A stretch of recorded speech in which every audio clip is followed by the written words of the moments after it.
for M300, I care about nothing other than helping 300 million Africans get access to electricity, and I think we all feel that way.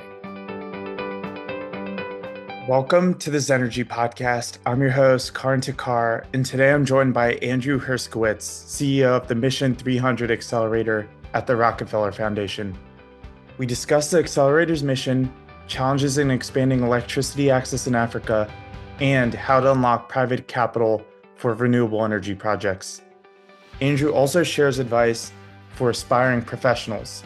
If you enjoy this episode, please subscribe for more. And now here's my conversation with Andrew Herscowitz.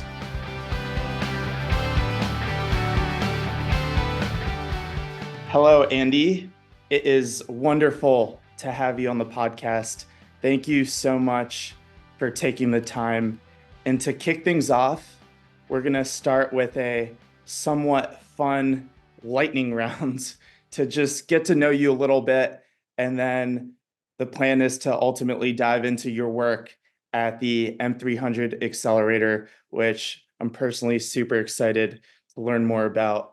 And once again, thanks for taking the time. So the first question of the lightning round is, if you could live in any time period, when would it be and why?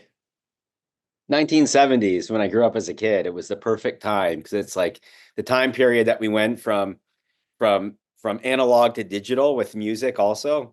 So like there was a huge change there. It was a time when everyone wasn't traveling everywhere in the world. So you still had a lot of places that people hadn't gone to. So there were a lot of really interesting, and there's still a lot of interesting things to do and see, but it was just it was a great like time where we like transitioned in so many ways from transport and availability and things like that. And everything wasn't completely digitized. So we still spent a lot of time playing outside. And it was just like when computers were coming out, video games were coming out for the first time. So it was really a very cool time period. I'm biased. It's when I grew up as a kid. Sounds cool, though. What was your go-to song as you were growing up? My go-to song. I loved America. You know, I still remember like that's when we had 8-track tapes when I was little, and then we went to cassettes. Well, we had albums, then 8 tracks, then cassettes, then CDs, all like within a 10-year period. So I still remember like hanging out in my living room, laying on the ground, laying on the carpet, listening like the shag rug, listening to 8-track tapes of like Seals and Croft in America, Olivia Newton-John, all those like cool 70s, you know. I'm getting excited just hearing you talk about it. Yeah. So the second question or third question is, what's a really interesting place you've traveled to that you didn't expect? Not necessarily growing up, but just generally. I've been over 100 countries, but there's a lot in the US, which is super interesting. The Badlands in South Dakota is just awesome. Like I was doing a road trip with my son, and we drove into the Badlands in South Dakota, and I did not expect to see what I saw there, just how striking and beautiful the scenery was. And it was one of these heat waves where it was like 110 degrees Fahrenheit outside, and we had the top down, and we just hung out there for, around sunset. It was pretty spectacular.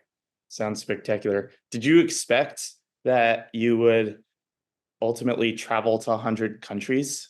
When I was 16, I was an exchange student in the Dominican Republic, and that sort of piqued a travel bug for me. If you're asking me the other place I didn't expect, to be as interesting, it was, the late 80s in Dominican Republic before it had become the huge tourism place that it is now. There had been tourism, but not the level that it was. And after doing that and seeing, and I didn't choose where I was going, so I was sent there for a summer and fell in love with it. And that's when I realized, like, my goal is to see as much of the world as I can, and be surprised the same way that I was when I first traveled to the Dominican Republic. One word or phrase your friends would use to describe you? Oh, charming. Can already tell. Just kidding. Yeah. Yeah, I think probably direct. Historical figure you'd love to have dinner with? Benjamin Franklin. And I felt that way when I was a kid, and I still feel that way today. The guy was a diplomat, a scientist, a farmer, a publisher, an inventor, and he just did so many cool things that just to spend some time with him, I think would be a super interesting person in conversation to spend time with. in the last question of the lightning round, then we're going to dive into the M300 Accelerator. What's the best piece of advice you've ever received? I received it from one of my colleagues when I was in management for the first time, and he emphasized to me that to create an all-star team, each member of the team does not necessarily have all the skills, but you have to put together and figure out how to draw on the strengths of each person, recognizing that everybody has strengths and weaknesses. And that's what I've been able to do, throughout my career as I've built teams. I just look for people who are diverse, bring different skill sets, but who are really strong in certain areas, and you work really hard to get the most out of each member of your team and make them feel valued. And making sure that everybody realizes that we all have flaws. None of us are going to be perfect in any way, and we have to figure out how we recognize and acknowledge whatever our weaknesses are, but then play to our strengths. Sounds like great advice. And as I have to ask a follow-up, I was planning on asking this later, but since you brought it up, what do you value most in the people you work with today? Like, what are some of the skills or the traits or the experiences that you look for when you're building out a team? Yeah. I mean, that's an easy one because I tell people this all the time. It's three qualities: people who are nice, who are smart, and who are hardworking. My view is that if you've got those three qualities, you can do anything and you can work well with the team. The one that I would have added, I added a little bit later, was a little bit more committed, because I found that like certain people were jumping around jobs a lot, and I wanted people to stick around for a little while as well. But yeah, nice, smart, and hardworking. Those are the three things, and you can do anything with people who have those qualities. Amazing. Thank you. Thank you for engaging in the lightning round. You crushed it. You really crushed it. Your answers were quick, and really appreciate them. And now shifting gears a little bit to your work at M300, could you talk a little bit about how the idea for the M300 Accelerator originated and what the key objectives are that guide the fund's mission? So back in April 2024, during the World Bank and IMF spring meetings, the president of the World Bank and the president of the African Development Bank made an announcement that they were going to work together to help 300 million Africans get access to electricity by 2030, which is a really bold and ambitious commitment to make. When I was Power Africa coordinator back in 2013, we set the goal back then to help 300 million Africans get access to electricity by 2030. And after about 11 years, Power Africa has helped through partnerships about 200 million people. So that's over around 11 years. Now we've got about 5 years to help achieve the same goal. And so it's a really bold and ambitious commitment, but it's also something that I think we can achieve because we've all learned a lot over the last decade and more about what works and what doesn't work. But it's also going to be extremely challenging because as you think through the people who still don't have access to electricity, a lot of them are the people who don't have the ability to pay for electricity. So it's a question of how do you improve economic growth, increase jobs so that people have the ability to pay for electricity so that the system that you create is sustainable over the long run. The accelerator, which I'm working with, so after they made the announcement, the president of the Rockefeller Foundation, Raj Shah, approached the presidents of the World Bank and African Development Bank and said, hey, we want to help you out with this. And you have to remember, Raj was a person who pulled me in to work on Power Africa back in 2013. And then he also created the Global Energy Alliance for People and Planet just a few years ago, which was meant to create this global alliance of partners working towards universal energy access and renewable energy development as well. And so I think one of the things he realized is that the bank was going all in on this. The World Bank and the African Development Bank were going all in on this. And there was going to be a need to bring in other partners and to think differently. So I described it as, trying to get the old band back together. He gave me a call to see if I'd be willing to work on this. And it's something that I've cared about for a long time now. And so it was hard to say no, or to work with people from all of these organizations, including UN Sustainable Energy for All, and all these friends who have been, working hard to try to figure out how to increase energy access. recognizing that none of us know exactly what the answer is, but we're all going to keep working together and trying to figure it out and agree and disagree. But we all have that one goal in mind is 300 million Africans, if not more, hopefully more, getting access to electricity very, very quickly. That's such a remarkable and also very ambitious goal to bring electricity access to 300 million Africans by 2030. What do you see are the biggest challenges in achieving this ambitious goal? And how are you planning on addressing them if you've developed strategies till now to do so? Or like, how are you just thinking about it? Yeah, there are many challenges. One I've already mentioned, it's the ability to pay. So even if you build out infrastructure and you bring it to rural areas and you say, all right, you now have an electrical connection, are people even able to pay for the electricity? And that's if you build out like the power grid. If someone doesn't have enough money to pay for anything other than maybe one light bulb swinging in their house, it puts a lot of strain on the utility that owns the power lines and everything, like the distribution lines. And then a lot of the technologies that are out there, these mini grids, distributed renewable energy, where you might take a solar array and put it out in a remote area and then connect homes to those.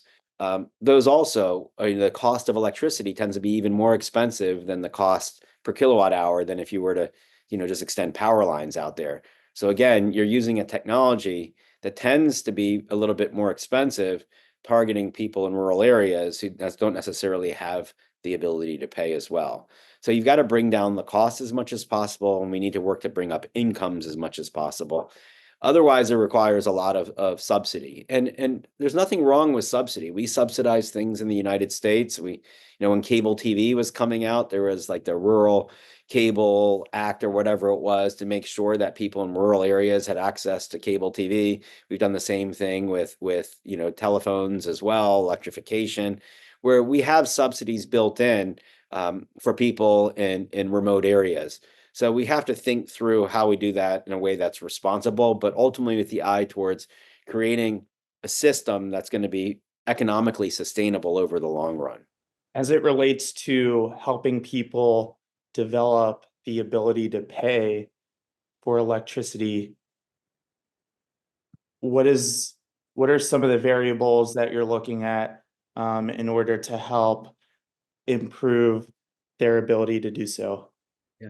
We're heavily focused on a productive use level of electricity. So for example, if someone's living in a rural area and they're a farmer and they don't have, being able to give them electricity to do a solar pump, a pump that will help them improve the efficiency of their irrigation system, or electrifying the rice mill or the wheat mill that they're running as well. So they're not doing something by hand. It's more efficient. It's going to increase their income so they can increase their yields. People who have, are working as carpenters in areas, having electrified wood shops, so everything's not being done by hand also, or by gas. So all of these things is thinking through where the productive use is going to be, which will help people become more efficient and increase their incomes. Even things as simple as having water, water within homes, that makes a huge difference if people are spending a significant amount of time walking to water sources, spending a few hours a day, having things like, water pumps that bring water directly to people's homes or nearby can make a huge difference in increasing efficiencies. So every single thing you can do to increase efficiencies and create jobs makes a huge difference. Obviously, access to the internet also, right? Access to AI. There's a company called Liquid Star that has a prototype in Djibouti, and what they're doing is they're using the internet to create like this little mini grid, but it's not connected by wires to houses. Instead, what they're doing all day long is they're charging batteries, and they're taking those batteries and they're putting them in electric motorcycles and they're delivering them to people's houses. People can then watch television, light their homes, do other things. But they're also using their internet connection to create a micro data center, which then they're using to deploy AI for health centers, for schools as well. So they've got a teacher that's using AI. We have to think differently about how we can monetize every electron that comes out of this little mini grid so that it's profitable, but it also increases efficiency within communities. Wow, that sounds like a powerful use case for AI. I mean, And it's early, but it makes a huge difference, right? It makes a huge difference. I bet. I think back so after college, I spent a year in Nicaragua, Mhm. living in a small town, and this is before there were mobile phones. And I was running uh, a housing construction project after there had been a hurricane there, and there are 80 of us working on the site, and there was only one phone in town, and that phone was down for about 3 days. And we would show up at the work site every single day waiting for materials to arrive from the capital, Managua. And for 3 days, the materials didn't arrive. And we just sat around for hours and hours. And all I could think of is like, if there was one mobile phone here, we could have had a conversation and found out that things are not, aren't going to arrive and everybody can go on and do other things. But you lost 3 days of work. And it just shows you like the difference between having electrification and communication.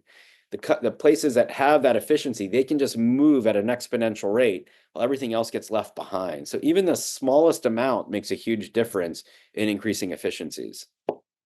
That makes a lot of sense. And sticking on this thread, in regards to figuring out how to bring more or blend renewable energy or energy technologies with productive use appliances to ultimately, I guess, kill multiple birds with one stone and um, help these populations be able to earn some income, but also get electricity in their households. Could you talk about how M300, specifically the accelerator, sources and evaluates different initiatives that are working to ultimately enable these goals in these communities? Because I think it would provide really good perspective to listeners to see like how M300 fits in and addresses what you identified as like one of the major challenges. So to be clear, the World Bank and the African Development Bank are in the lead on M300. We're here to support, right?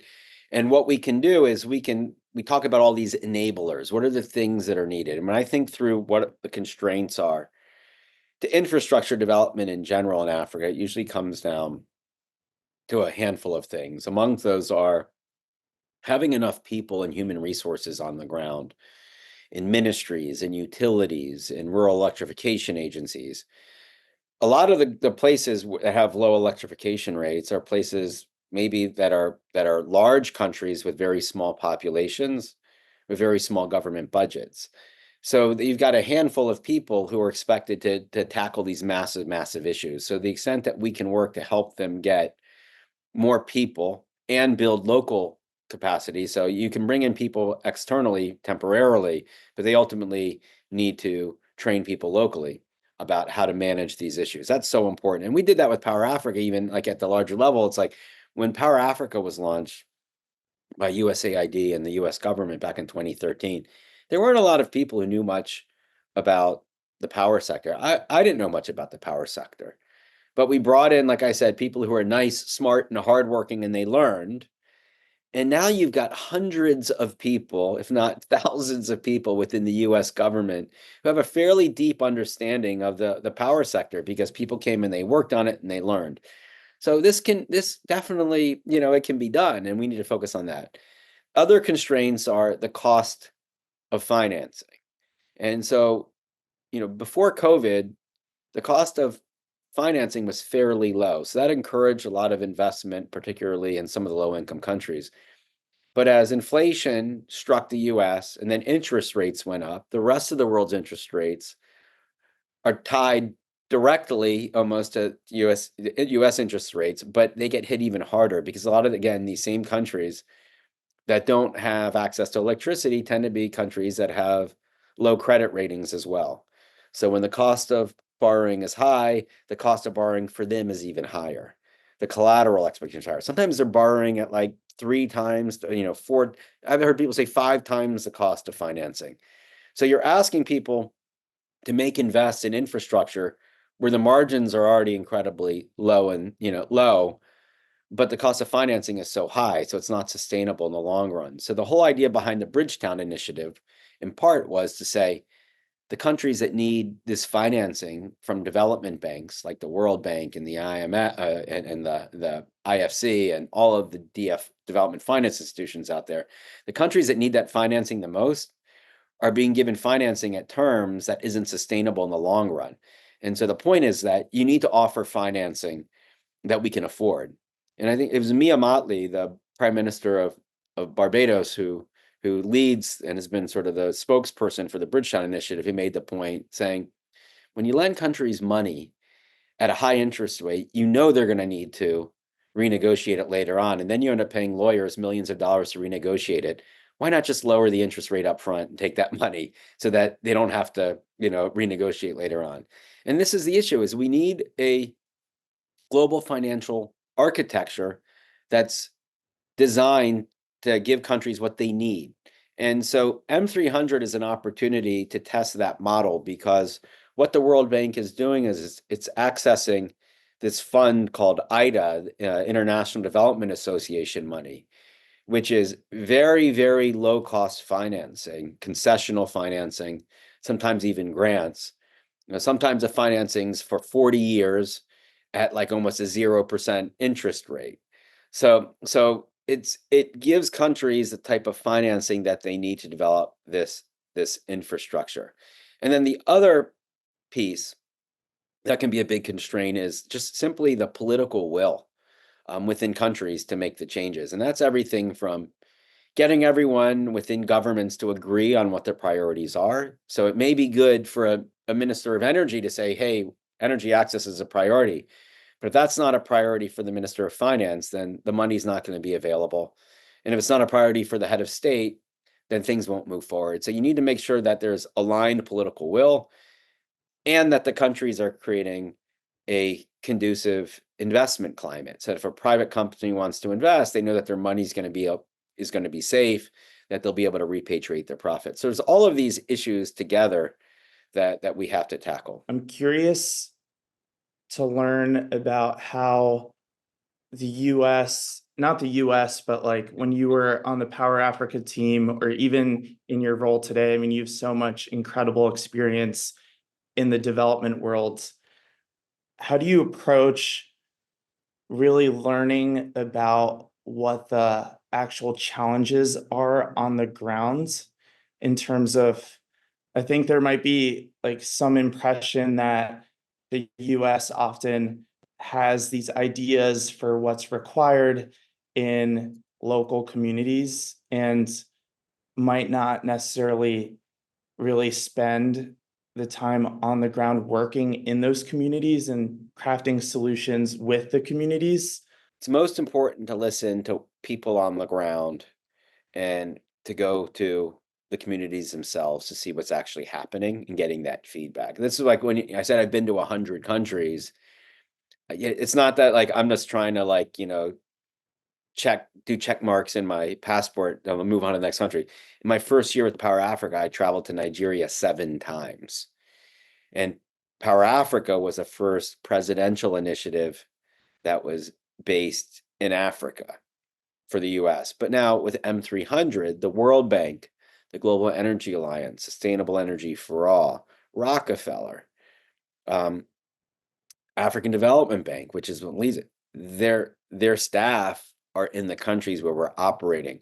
But it's critical that business and other stakeholders are informing what we do. So for example, next week, we're hosting a series of roundtables that are going to be closed door with a handful of businesses tackling very specific issues to hear from them. What are we getting right? What are we getting wrong? That's how you're successful. And with Power Africa, that was a partnership that included over 170 private companies. And it was always about figuring out how can we unstick the issues and the obstacles that they're facing on their deals. It wasn't designed to be like the historical World Bank and USAID program where you go into a country, you say, we're going to fix all of these enabling environment challenges. And once we do that, the private sector would come in. Instead, with Power Africa, the way it was designed was you had a deal and you knew that the country wanted that deal to move forward.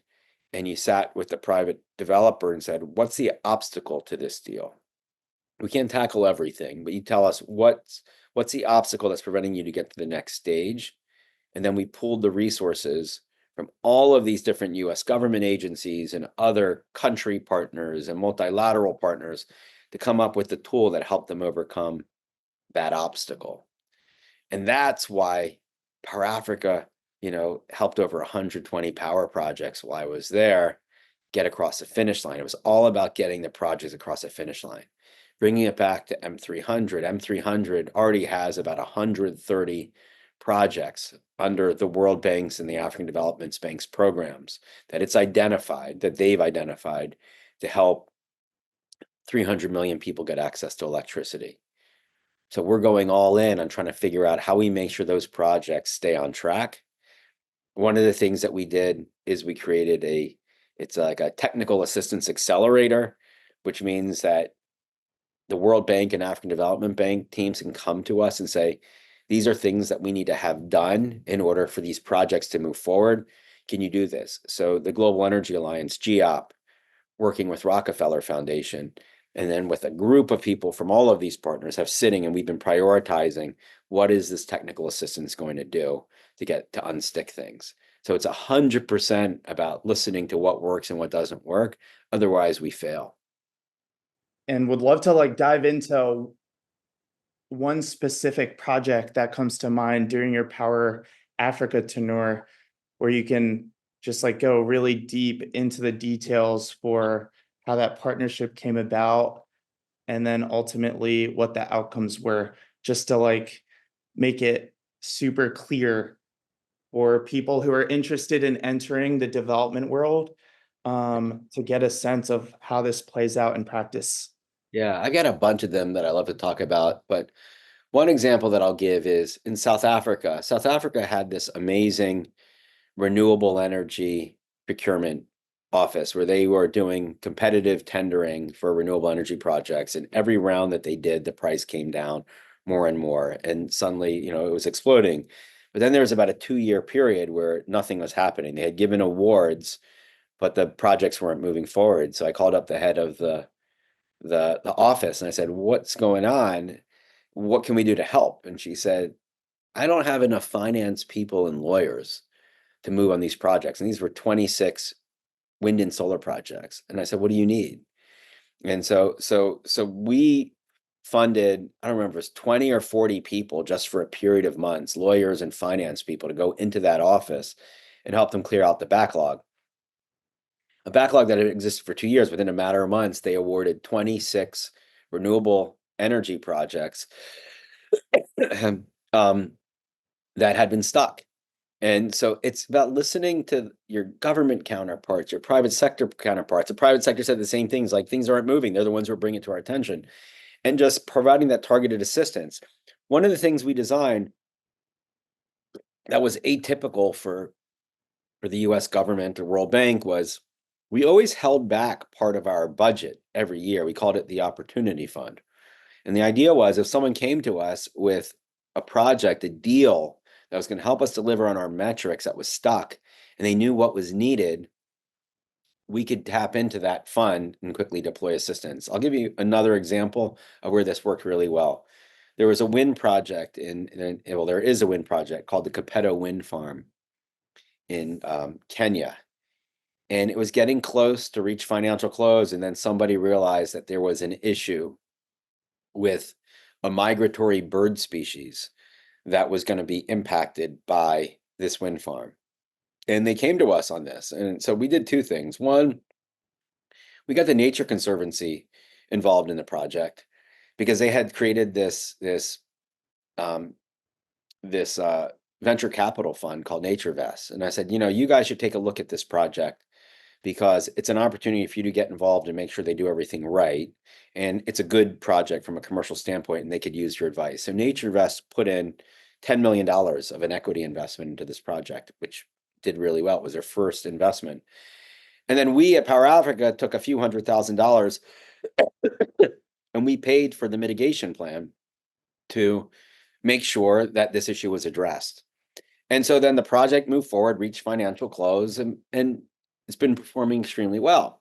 I then, a couple years later, had an opportunity to go visit the project, and I visited the community, and I'm sat there and driving around the wind farm, and I see, two people sitting on a tower with binoculars, and I'm like, what are they doing? They said, oh, this was part of the mitigation plan. They have an ability to detect when the birds are coming.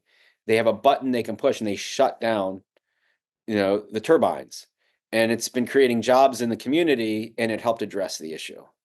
So we got this very hands-on, practical way of addressing these types of issues, and that's the only way to do it. That's a really good example. And I feel like you probably would not have become aware that that was even an issue if you weren't working with the partners on the ground.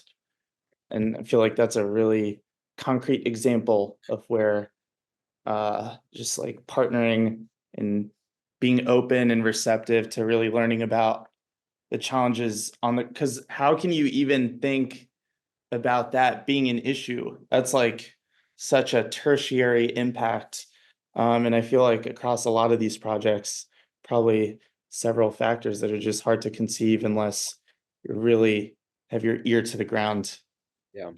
You got it. We were constantly talking to private sector, and that's why they liked it. We were listening to them, and we were trying to address their concerns because ultimately they have no amount of World Bank and Rockefeller and African Development Bank and even government money is enough to do everything that we need to do. This doesn't work unless there's private investment.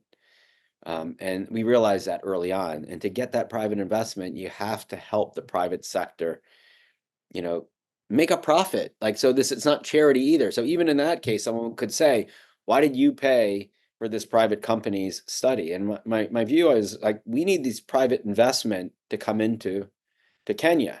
And if it means that we've got to pay a few $100,000 for them to invest $100 million, that's money that's well spent. Otherwise, if they can't make the returns that they need to make on this project in order to justify it to their shareholders, then they're going to just invest in other places. There's a lot of other places where you can make money other than in a lot of African countries, particularly in the US with the Inflation Recovery Act and all the money that's going in there.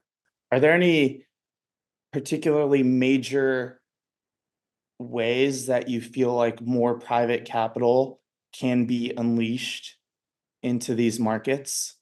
I think a lot of it is that the public sector entities, the World Bank, which is what it's doing by tapping into its IDA, which I had mentioned, it's low cost financing, and philanthropy coming in to take on some of the risk associated with investments, can give private companies the comfort that they need to make the investments, but also making sure that they know that you're there as a full partner with people on the ground who can help them navigate things politically. If they're running into issues with investments in a country, knowing that you as a partner are going to go and talk to the government in the country to help them resolve those issues, providing them with technical assistance, helping them identify on the ground staff even, and making sure that you've got people with the skill set necessary to make projects succeed. All of these things have to work together, but all those are things that are going to encourage private sector to make investment. And private sector includes, most importantly, private sector within the countries themselves. It's important so a lot of local investors will take their money offshore and convert their money to dollars and just ride the appreciation of the dollar against their local currency to make sure that they're making money. So for them to keep their money in the country, you have to make sure there's sufficient financial incentive for them to make those investments and that their investments are protected enough. Makes a lot of sense. Someone said to me, why should we be expected to invest in a power project in a country where the country's telling us we shouldn't expect to get more than a 10% rate of return when we could buy a bond issued by that same country, which is completely safe, and get an 8% return? Why should we take on all of that risk of a power project and all of the headache associated with it? So there needs to be a recognition that the profit has to be sufficient enough for private sector to come in. Yeah, listened to a talk by David Rubenstein, who runs Carlyle Group, I think like last year or the year before, where he made a similar claim about the rate of return and the risk just not aligning as much as they would like it to in some of these markets. But by partnering with an institute like the DFC or the World Bank or one of the multilaterals, it helps. Also, on one hand, I feel like by providing that very low cost financing and then being a partner, it helps mobilize a lot of private capital investment, but also the governments that you work with, because many of these contracts are like long-term. The power purchase agreements, for example, are super long-term. Have there been any cases where like governments have reneged, but then the World Bank or your team has come in and like been the intermediary between the private player and the World Bank and the government? And like, how did you navigate that situation if that has happened? So I can't mention specific cases, Uh-huh. but Understandable. yes, that happens on a regular basis. And I wish I could say that we are more successful than we are when that happens. I mean, there are cases where governments have said they were going to renegotiate all their power purchasing agreements. And what does that do? I try to explain to the governments. I said, you're scaring off private investment for the next decade, because this goes to the political will thing. So the other piece I didn't mention of that is the predictability. Governments can't change the rules of the game, otherwise they will spook investment from others. And we saw this happen in a few countries where people who want to invest won't go to certain countries. So they're like, we'll invest there, but they're going to want to suddenly renegotiate. And even worse for some companies where they negotiated a deal, and then the government says, your return is too high. We're not going to let you exit unless you renegotiate. And they say, why would I ever do business in this country again? And you've seen a lot of the big private equity firms from the US who were looking at and were excited about investing in African infrastructure have pulled out because they have been burned in multiple places in multiple countries. So I always say to governments, I go, the most important thing you can do is be transparent and predictable for investors.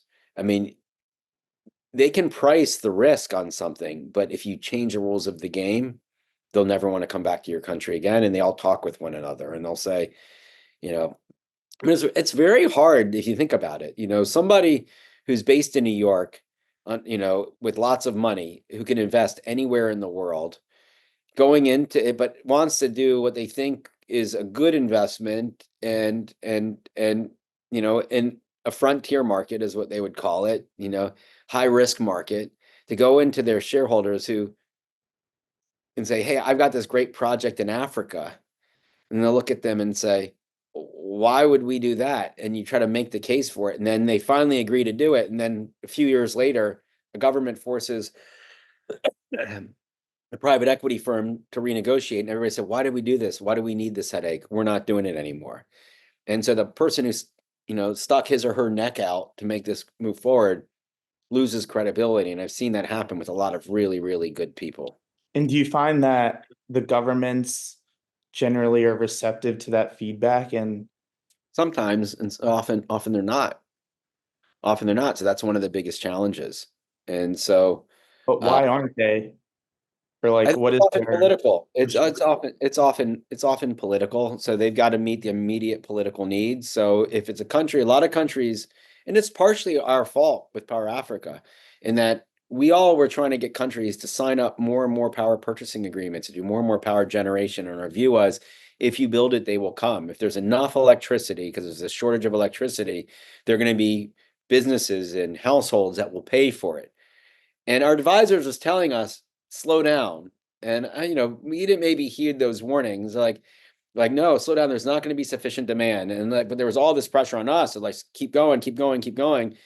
And not every project the government signed up were Power Africa projects or US government backed projects. So they were from other countries, Middle East, China, whatever, some transparent, some not transparent.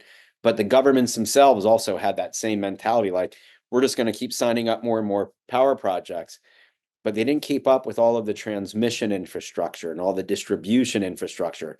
The transmission infrastructure that gets the power from the power plant to like the substations, and then the distribution infrastructure, which then it's like getting the power to people's homes and to businesses. You can generate a lot of power, but if it's not going anywhere, nobody's paying for it or buying it, you're stuck. So everyone's learned a lot from that as well. So there's a much greater emphasis on building out sufficient transmission and distribution infrastructure as well. Which brings me ultimately to the Power Africa question that I wanted to ask you, which you somewhat just answered there, but would love to just reiterate. Are there any key takeaways that you have gleaned from that experience that you're applying in your work today at the M300 Accelerator?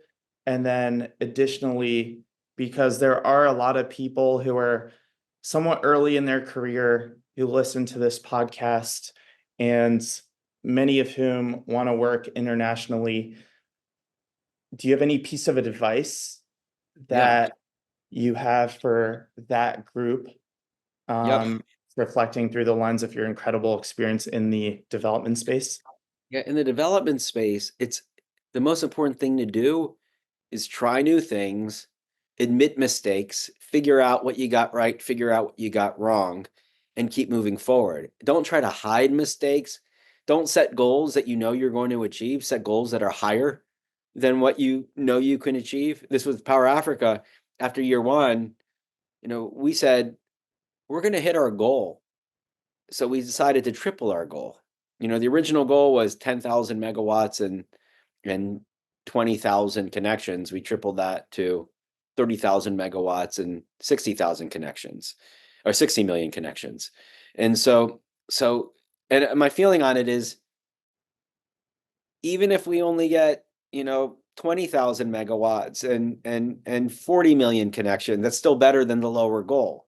So always, but when I was there, they were on pace. Like Power Africa was on pace for like hitting those targets. So set that higher goal. I hated it when I was a USAID mission director, and our teams would set their indicators and their targets. And of course, every quarter they'd report out on their indicators and targets, and they were always meeting or exceeding them. And my take was, you're not setting high enough goals. So you got to set higher goals and push yourself harder. And don't be defensive if you're not achieving it. Just say, we tried it this way and it didn't work, because the business of international development has existed at least since the Marshall Plan and Bretton Woods. And we made a lot of progress. We've also not made a lot of progress. How many studies get written? Like I always say, like, do things, don't write about things, right? And that's why I took this job. But for the last year, I was in a wonderful job, as executive director for ODI, a think tank, like one of the world's best think tanks. And I had the opportunity to write and reflect on everything that I learned from my 20 plus years in government, both in development finance, energy development at USAID and Development Finance Corporation. And I was just relentless. I was like, wrote like 18 blogs and op-eds saying, this is what we need to do differently. And then I got approached about this. And I'm like, I love my job because I get to sit there and say all the things we need to do. But then I'm like, I need to be the doer, right? Like, this is my chance to really push on the ideas. So just do things and try things. You're going to get it right. And I've been doing that on LinkedIn. On LinkedIn, I'll just throw something out there. I did it yesterday. Someone had a different idea about how solar home kits should be distributed in countries. And I just put it out there to people. I'm like, I'm intrigued by this. I don't know if it's the answer. Here are some of my views. And people within this community are all going back and forth on LinkedIn, sharing their views on it. But we all admit we don't really know what the answer is, because if we knew the answer, the problem wouldn't be there. But we're all going to keep hacking away at it. Are there any things that you think you did well, which allowed you to continue progressing in your career? Listening and building partnerships with people.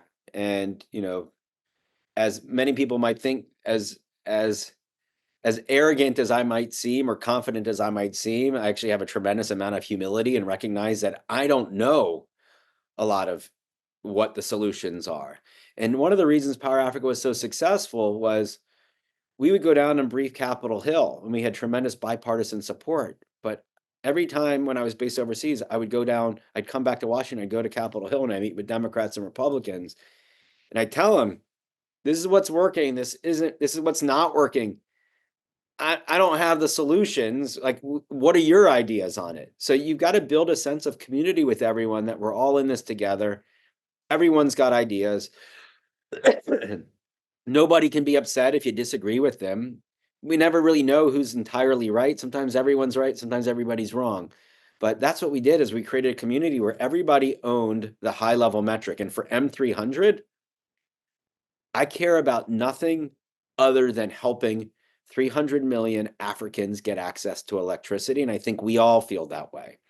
And you've got these wonderful people at the World Bank, African Development Bank, Sustainable Energy for All, GEOP, Rockefeller Foundation, and all these other partners, where we're all at the points in our career where that's what we care about. We don't care about our next jobs. We care about achieving this goal. And we're going to do everything that we can to learn from the past and learn from people who are new to try to achieve this goal. And we're going to disagree, and we're going to fight, and we're going to argue, but we're going to try to achieve this goal. Thank you so much, Andrew, for taking the time today, for sharing all these insights. Truly learned so much from this conversation, and grateful that you took the time. And I think that was a wonderful way to close the conversation. But if you have any additional thoughts that you'd like to close with, please feel free to share. Otherwise, sincere thanks for taking the time. That was amazing. Thanks. The only thing I would add is I give tremendous credit to the presidents of the World Bank and African Development Bank for taking on this really bold challenge, because it's a hard one. But it's a way for them to show that the multilateral development banks are committed to doing things differently, and M300 is showcasing that. So we're all going to be doing everything we can to support them, but we got to praise them, and along with the president of the Rockefeller Foundation, for taking on this challenge. I always talk about, Raj Shah, the president of the Rockefeller Foundation, he sits at the top of one of the most storied foundations in the world with a very big endowment. And he could just sit around and say, we're going to give away our money from our endowment every year. But he's rising to something bigger and trying to say, how do we bring in other people and bring in other money? And how do we raise money? The head of the Rockefeller Foundation is trying to raise money because we see this much bigger goal that if we work together, we can achieve. And that's incredibly admirable. Thanks so much for checking out the Zenergy Podcast. If you enjoyed today's episode, please take a moment to rate and subscribe to the podcast. It would mean so much to me and the rest of the team. We release episodes every Thursday, so stay tuned for all new episodes featuring industry leaders building a cleaner, greener future for us all. See you next time.